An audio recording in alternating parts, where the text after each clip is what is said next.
J'étais au discours de Xavier Niel, là, il y a 2-3 jours. Oui. Et ça m'a fait rire parce que il disait les gens pensent que je suis un sataniste, les gens pensent que je bois le sang des enfants. J'ai vu ta photo T'as sur vu Insta. Ouais. J'irai pas jusqu'à là. Il n'y a pas ça. Mais comme dans tous les pays du monde, la France est un pays de réseau. Alors, nous qui sommes des gens justes, on ne supporte pas parce qu'on veut que les mêmes lois soient faites pour tout le monde. Si toi, demain, tu as un enfant, tu veux qu'il démarre au même point de départ que tout le monde. Tu vois ? Mais si tu veux, c'est pas ça. Ces gens de réseau, c'est les enfants de telle et telle personne qui font HEC. C'est ces mêmes gens-là qui ont leurs potes qui sont à la tête des fonds d'investissement et qui vont te lever des millions pour ta start-up à la con parce que ta start-up, elle est bidon et que le mec qui n'a pas de réseau, il a une idée en or, mais personne n'ira lui donner sa chance. C'est du réseau. Mais j'ai envie de te dire, c'est dans tous les pays du monde.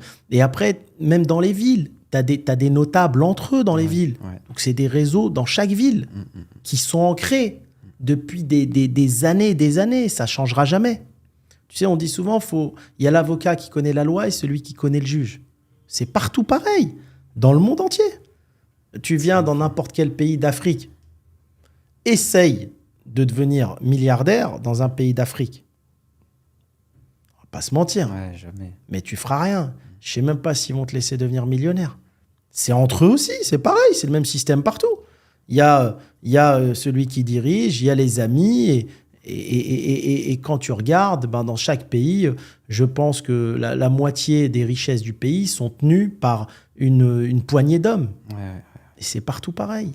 En France, 47% des... ça, c'est quoi la stat ? 47% de l'IMO a été détenu par, Bien sûr. par une infime partie de la population française. 47%. Tu sais, tu as vu, je t'ai envoyé une vidéo de... Alors, comment il s'appelle de Jean d'Ormesson. Oui.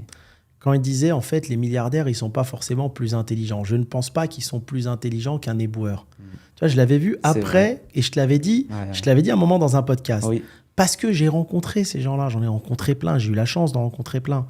C'est beaucoup le réseau. Il y a un moment, oui, si toi, tu es dans une ville et tes meilleurs amis avec qui tu as étudié, c'est des décideurs de banque. Ouais. Dans l'époque précédente, parce qu'aujourd'hui, c'est en train de se resserrer. C'est pour ça que les gens travaillent avec les fonds. Mais tu n'as pas besoin d'être très intelligent pour devenir riche. Ton ami banquier va te financer tous les immeubles que tu veux. Ensuite, l'immobilier a augmenté. Il a fait en 30 ans x 10. C'est tout. Ce que tu as acheté à crédit pour 10 millions, 30 ans après, ça vaut 100 millions. Tu as démarré à 25 ans, 50-50, tu as une fortune de 100 millions. Elle est où ton intelligence là-dedans ? Ouais, tu as juste eu l'intelligence d'avoir des bons amis banquiers. Mais quelqu'un de riche, il va jamais avouer la vérité. Lui, dans sa tête, il va dire non, je suis milliardaire parce que je suis plus intelligent que tout le monde.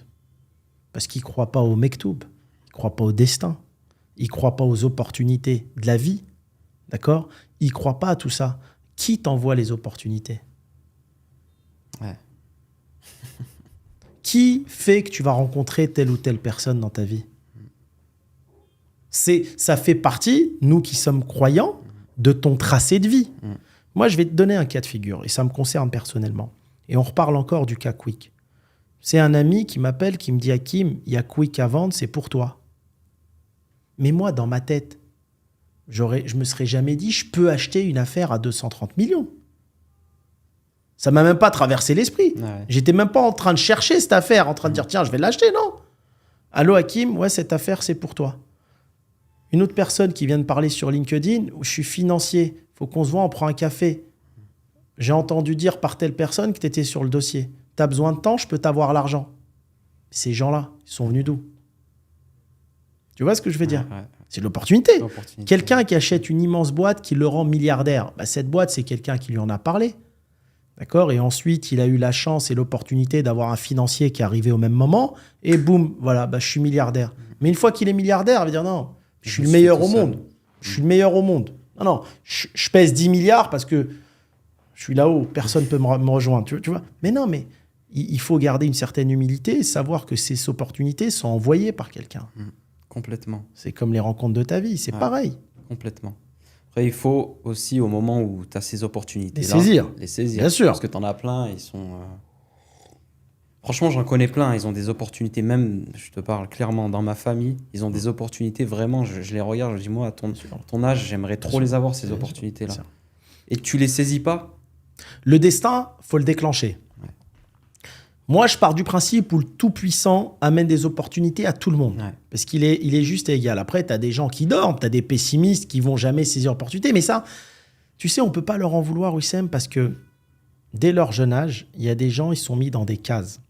Dans des cases où ça sera des salariés toute leur vie. Tu sais, la théorie de Peter, elle est importante à prendre en compte. Moi, j'ai essayé tout au long de mon parcours à transformer des salariés en entrepreneurs. Il y en a peut-être 1% qui réussissent. Ils ont un mindset de salariés. Ils ont besoin d'un cadre. La plupart des gens, c'est comme ça. Ils ont besoin d'un cadre. Tu ne pourras pas les changer. Ils préfèrent 2 000 € par mois à vie que prendre un risque, même si c'est pour gagner 1 million d'euros par mois. Ils ne veulent pas. Ils ont besoin d'un cadre.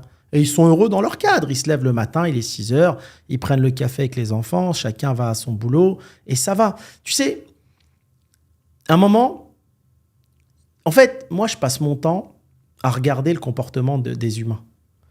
Tu vois, je prends du recul et je regarde et j'observe, et je regarde. Et en fait, tu apprends beaucoup de choses. Et j'en suis arrivé à un point où je me suis dit, plein de gens rêvent de devenir riches, mais très peu le veulent vraiment. Je donne un exemple. À un moment donné, j'avais acheté un yacht, mon premier bateau.